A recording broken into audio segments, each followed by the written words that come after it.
La última vez que mi hija me dijo, te quiero, sus palabras venían acompañadas de una factura. Me sonrió, pero sus ojos calcularon los metros cuadrados que ocupaba mi existencia en su casa. Durante 2 años, pagué puntualmente por un afecto que se había vuelto transaccional, mientras a mi lado, su suegra, la otra abuela, disfrutaba del mismo techo como una reina, sin coste alguno. Mi corazón se fue encogiendo en silencio. Cada billete que entregaba era un pedazo de mi dignidad, pero lo que mi hija no sabía es que, con cada pago, no solo compraba mi estancia, compraba tiempo, tiempo para forjar mi libertad. Esta es la historia de cómo convertí mi humillación en mi salvación, y de cómo el silencio puede ser el prólogo de la más grande de las tormentas. ¿Alguna vez te has sentido invisible para los que más amas? Cuéntame tu historia en los comentarios. Me encantará leerte. Soy Elena, y te invito a quedarte hasta el final. No olvides darle a me gusta, suscribirte y activar la campanita, para no perderte ninguna de nuestras historias. Ahora dime, ¿desde qué ciudad y a qué hora nos acompañas hoy? Todo comenzó con un nido vacío y un corazón lleno de esperanza. Me llamo Elena, y durante 30 años, mi vida fue un verbo conjugado en plural. Nosotras. Mi hija, Laura y yo. Enviudé cuando ella apenas aprendía a leer, y desde ese día, el universo se redujo a sus risas, sus fiebres nocturnas, sus sueños que hice míos. Trabajé el doble en la pequeña mercería que heredé de mi madre, mis manos tejiendo no solo bufandas y jerseys, sino un futuro para ella. Cada centavo ahorrado era un ladrillo para su educación, cada hora extra era una oportunidad que yo nunca tuve. No me arrepiento de nada. Verla graduarse de la universidad, con su toga y birrete, fue como ver florecer el jardín más hermoso después de un largo y arduo invierno. Cuando Laura me anunció que se casaba con Ricardo, un buen hombre, sentí esa mezcla de alegría y melancolía que solo las madres conocemos.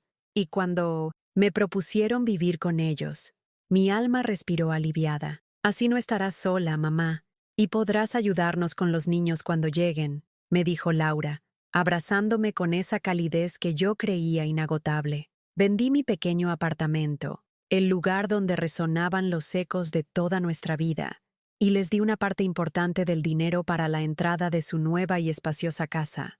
Es una inversión en nuestra familia, me repetía a mí misma, mientras empacaba mis recuerdos en cajas de cartón. Los primeros meses fueron un sueño. La casa olía a pintura fresca y a promesas.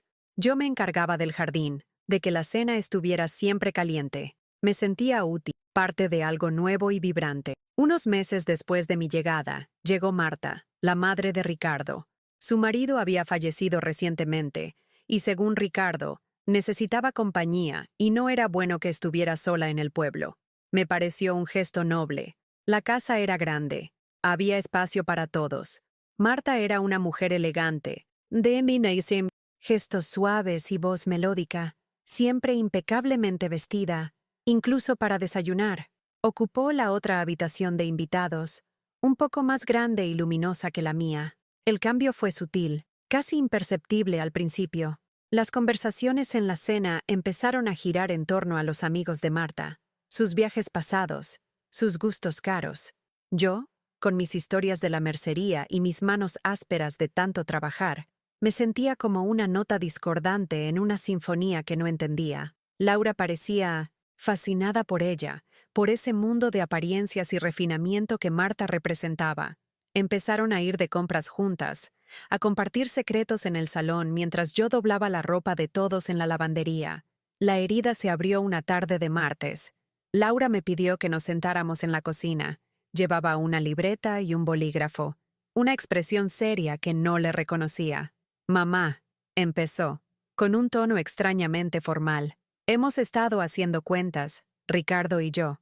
La casa, los gastos, la inflación, todo ha subido mucho. Asentí en silencio, sin entender a dónde quería llegar. Y bueno, hemos pensado que sería justo que contribuyeras con una parte, como un alquiler, para ayudar a cubrir los gastos.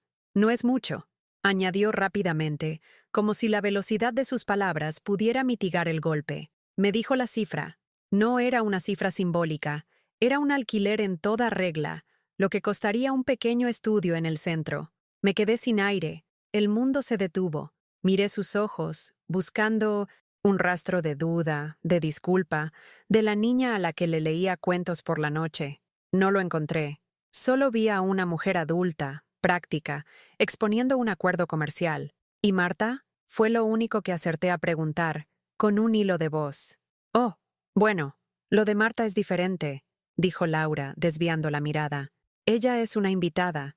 Está pasando por un duelo. No podemos pedirle dinero, mamá. Sería cruel. La palabra invitada resonó en mi cabeza como un martillo sobre un cristal. Marta era una invitada. Yo, la madre que le había dado la vida y una fortuna para esa misma casa. No.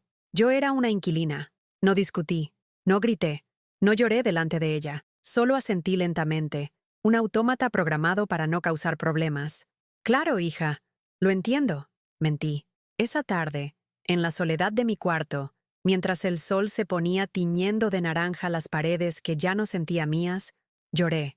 Lloré por la hija que había perdido, no por la muerte, sino por la vida. Y en ese momento, con el corazón hecho pedazos, tomé una decisión. Pagaría. Pagaría cada céntimo. Pero ese dinero no sería el precio de mi estancia. Sería el precio de mi futura libertad. Los 2 años que siguieron a esa conversación fueron una lección magistral sobre la soledad en compañía. Cada primer día del mes, dejaba un sobre con el dinero en efectivo sobre la encimera de la cocina, junto a la cafetera. Laura lo recogía sin decir nada, a veces con un escueto, «Gracias, mamá». Otras veces simplemente lo guardaba en su bolso, mientras hablaba por teléfono. El sobre era un recordatorio constante de mi estatus en esa casa. Yo no pertenecía, solo residía. Mi habitación, la más pequeña y con vistas a un muro interior, se convirtió en mi refugio y mi celda. Allí guardaba mis pocos tesoros, las fotos de mi marido, mi vieja máquina de coser, y una libreta donde empecé a anotar cada gasto, cada humillación, cada euro ahorrado. Marta, por otro lado, florecía. Se había adueñado del salón principal como si fuera la extensión de su propio ser. Sus bibelots decoraban las estanterías. Sus mantas de cachemira cubrían los sofás. Por las mañanas, mientras yo limpiaba la cocina después del desayuno de todos, ella leía el periódico en el porche, con una taza de té especial que Ricardo le compraba. Laura la trataba con una deferencia que a mí me dolía físicamente. «Suegra, ¿te apetece algo?» «Marta, ¿estás cómoda? Hoy hice tu pastel favorito, Marta». Las palabras «mamá» y «suegra» se convirtieron en indicadores de temperatura emocional en la casa. Suegra era calidez, invitación, privilegio. Mamá era una formalidad, una orden, una necesidad. El abandono no fue explícito. Nadie me dijo, «No te queremos aquí». Fue un goteo lento y constante de indiferencia. Si yo estaba resfriada, era un «mamá, tómate algo y descansa en tu cuarto para no contagiar a nadie». Cuando Marta tuvo un ligero dolor de cabeza, Ricardo y Laura la llevaron a un médico privado y pasaron la tarde consintiéndola. En las cenas, si yo intentaba contar algo sobre mi día, sobre una clienta de la mercería que me había visitado, la conversación era rápidamente desviada por Laura o Ricardo hacia un tema que incluyera a Marta. «Hablando de telas, Marta, ¿recuerdas esa tienda tan bonita que vimos en el centro comercial?»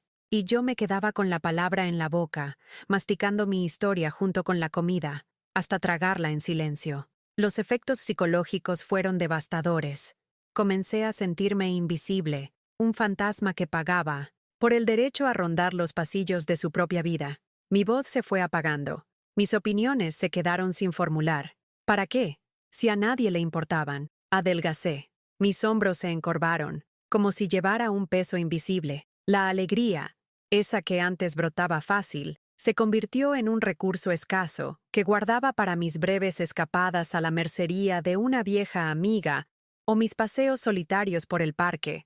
Laura y Ricardo parecían ciegos a mi dolor, o quizás simplemente no querían verlo. Estaban inmersos en su vida perfecta, en su imagen de familia exitosa y generosa que acogía a una suegra desamparada. Mi presencia, y sobre todo mi dinero, era el andamio invisible que sostenía esa fachada. La motivación de Laura, Lo entendí con el tiempo. No era maldad pura. Era una mezcla tóxica de inseguridad y aspiración. Quería impresionar a su marido y a su familia política, demostrar que ella estaba a la altura de su estatus. Y en esa ecuación, su madre, la costurera viuda de barrio, era una pieza que no encajaba, una que había que monetizar para justificar su existencia. El punto más bajo llegó en mi cumpleaños. Cumplía 60 años. Siempre habíamos celebrado mi cumpleaños con una tarta de fresas, la que yo le hacía a ella de pequeña. Ese día, llegué a casa esperando, tontamente, una pequeña sorpresa. Encontré a Laura y Ricardo en el salón, brindando con champán con Marta. «Ah, mamá, felicidades», dijo Laura al verme, como si acabara de recordar la fecha. Marta ha conseguido cerrar la venta de su vieja casa del pueblo. «Hay que celebrarlo». Me ofrecieron una copa. No había tarta de fresas. No había regalo. Solo las sobras de una celebración que no era la mía. Esa noche, no lloré. El dolor se había transformado en algo más duro, más frío. Se había transformado en resolución. Saqué mi libreta y, bajo la columna de ahorros, dibujé una pequeña casa. Y supe, con una certeza que me heló los huesos, que no pasaría mi próximo cumpleaños en ese lugar. La revelación no llegó en forma de una carta olvidada o un secreto familiar desenterrado. Mi epifanía fue silenciosa, metódica y construida ladrillo a ladrillo, euro a euro, en la clandestinidad de mi pequeña habitación. Mi dolor se había solidificado en un propósito. Ya no era Elena, la madre viuda y sumisa. Por las noches, cuando el silencio se apoderaba de la casa y todos dormían, me convertía en una estratega. Con la pantalla del portátil prestado de una amiga brillando en la oscuridad, navegaba por portales inmobiliarios. Mi mundo se expandió más allá de las 4 paredes de mi cuarto para abarcar planos, barrios y cálculos de hipotecas. Al principio, parecía un sueño imposible. Los precios eran exorbitantes, las condiciones inalcanzables para una mujer de mi edad con ingresos modestos. Pero la humillación es un combustible poderoso. Empecé a recortar gastos de una manera casi monástica. Ya no compraba nada para mí, ni una revista, ni un café. Mi vida se redujo a trabajar en la mercería de mi amiga, volver a esa casa fría, pagar mi alquiler y ahorrar el resto. El dinero que les di para la entrada de su casa era un fantasma que me atormentaba, pero decidí no anclarme en el rencor del pasado, sino enfocarme en la arquitectura de mi futuro. La verdadera revelación fue un cambio de perspectiva. Dejé de buscar apartamentos y empecé a teclear casas pequeñas, propiedades a reformar, plantas bajas con patio. Y entonces ocurrió. Una noche, entre decenas de anuncios, apareció ella. No, era una casa. Era una casita. Una pequeña planta baja en un barrio obrero. Tranquilo, a unas 10 paradas de autobús de donde vivía. Tenía una pequeña fachada desgastada por el tiempo, 2 ventanas que parecían 2 ojos cansados, y, lo más importante, un pequeño patio trasero ahogado por la maleza. Las fotos del interior eran desoladoras, paredes que pedían a gritos una mano de pintura, una cocina de otra época. Pero yo no vi el abandono, vi un lienzo en blanco, vi el lugar donde volvería a plantar mis geranios. El precio era bajo. Sorprendentemente bajo. La razón, necesitaba una reforma integral y llevaba mucho tiempo en el mercado. Hice números en mi libreta, una y otra vez. Sumé mis ahorros, el dinero que guardaba de la venta de mi antiguo apartamento que no les había dado, mis pequeños ingresos. Si lo pagaba al contado, si negociaba un poco a la baja, era posible, era real. Mi corazón empezó a latir con una fuerza que creía olvidada. El siguiente paso fue el más aterrador. Contactar con la agencia inmobiliaria. Inventé excusas para salir de casa, diciendo que iba a visitar a una prima enferma. La primera vez que hablé con el agente, un joven llamado David, mi voz temblaba. Me sentía como una impostora, una anciana jugando a ser independiente. Pero David me trató con un respeto y una profesionalidad que no había sentido en años. Vimos la casa juntos. Olía a humedad y a polvo, pero a través de una de las ventanas del patio, un rayo de sol se colaba e iluminaba una pequeña flor silvestre que había crecido entre las baldosas rotas. La vi como una señal. La quiero, le dije a David, con una firmeza que me sorprendió a mí misma. El proceso de compra fue mi operación secreta. Las llamadas al banco, las visitas al notario, la firma de papeles, todo se hizo con el sigilo de un espía. El dilema moral me asaltaba por las noches.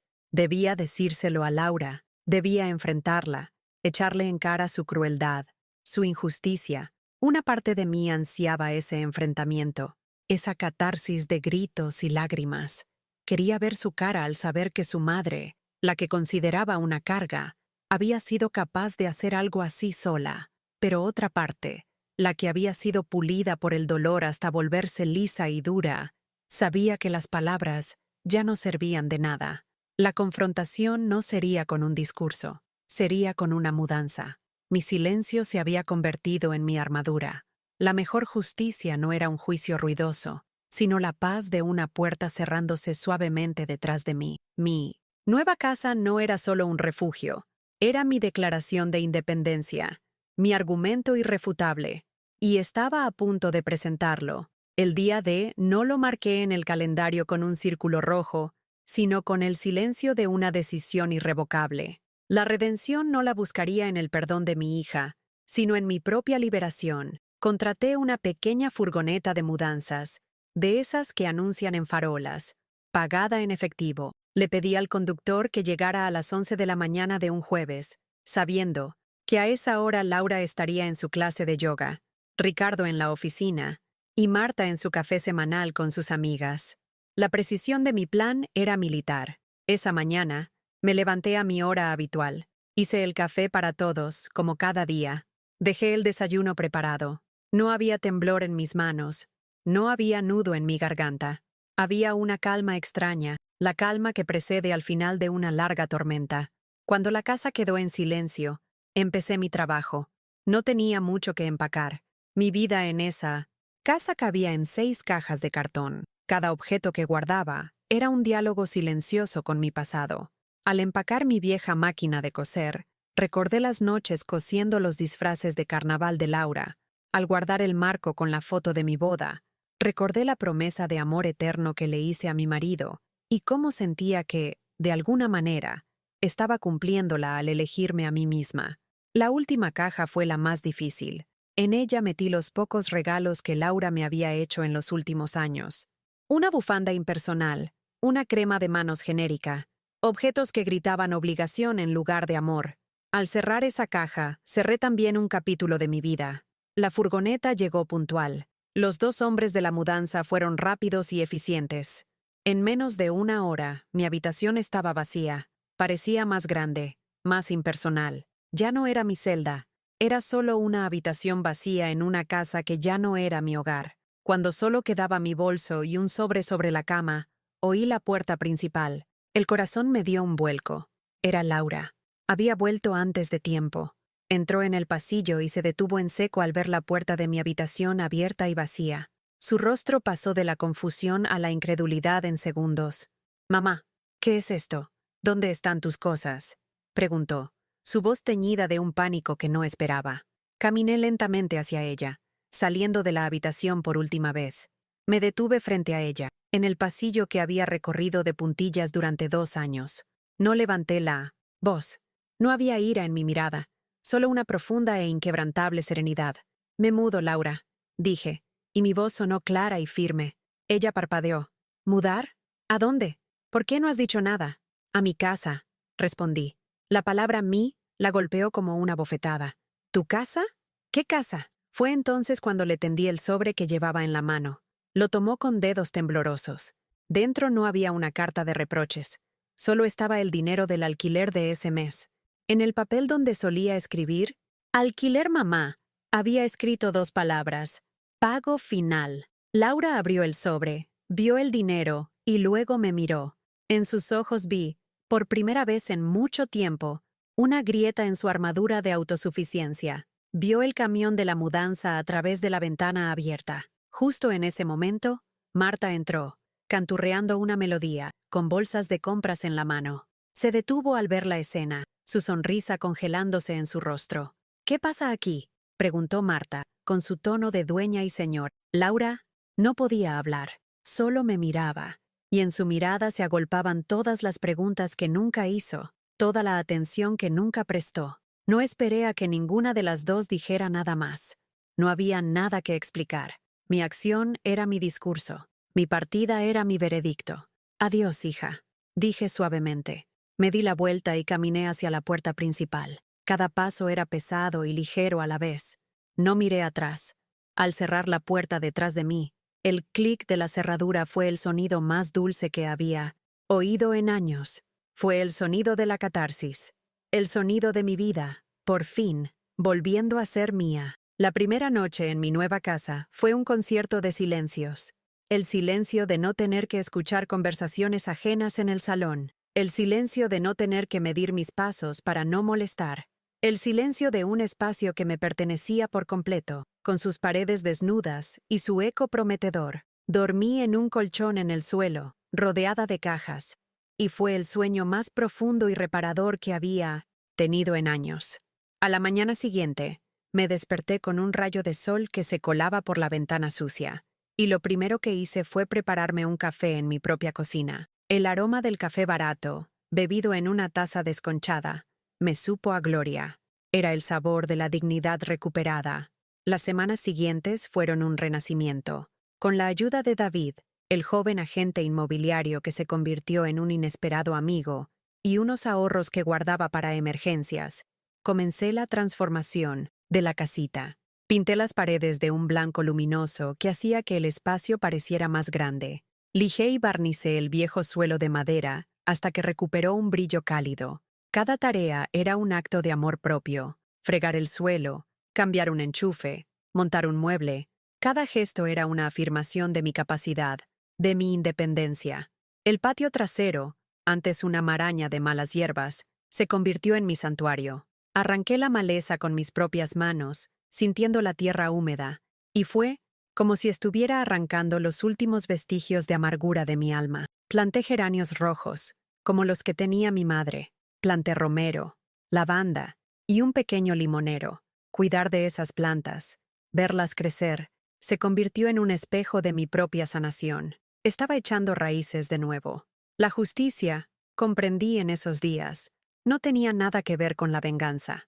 No sentía alegría por el sufrimiento que mi partida pudiera haber causado. De hecho, no pensaba mucho en ello. Mi energía estaba completamente volcada en construir mi nueva vida. La verdadera justicia fue la paz que sentí al sentarme en una silla de mimbre en mi patio, con el sol de la tarde calentando mi cara, sin deberle nada a nadie. La justicia fue redescubrir pequeñas alegrías, leer un libro entero sin interrupciones, poner la música que a mí me gustaba, cocinar solo para mí y disfrutar de cada bocado. Laura llamó, varias veces. Al principio, dejaba que el teléfono sonara hasta que se callaba. Sus mensajes de voz pasaron de la confusión a la ira y, finalmente, a una especie de súplica torpe. No estaba preparada para hablar, no por rencor, sino para proteger mi frágil paz recién encontrada. Perdonar, me di cuenta, no era un evento, sino un proceso, y quizás algún día podría hacerlo, pero sería en mis propios términos, desde una posición de fortaleza, no de necesidad. La liberación no era odiarla, sino liberarme de la necesidad de su aprobación. La gran lección de mi viaje no fue sobre el dinero o la traición, fue sobre el valor que nos damos a nosotros mismos. Durante años, permití que mi valor fuera definido por otros, por mi utilidad como madre, como abuela, como cuidadora, como inquilina. Creí que mi silencio era una forma de amor, de mantener la paz.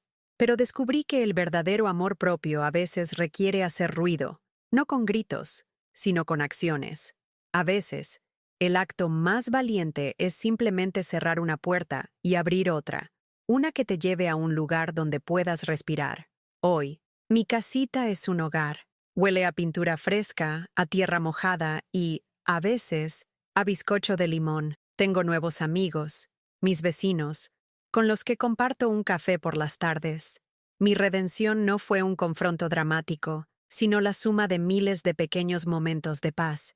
Y si me preguntas si valió la pena, te diré que cada lágrima silenciosa, cada euro ahorrado, cada noche de insomnio, Fue el precio justo a pagar por esto, la inmensa, sencilla y extraordinaria alegría de ser, simplemente, yo misma. Gracias por acompañarme hasta el final de esta historia. Si te ha conmovido o te ha hecho reflexionar, por favor, deja un comentario. Tu opinión es muy importante para nosotros.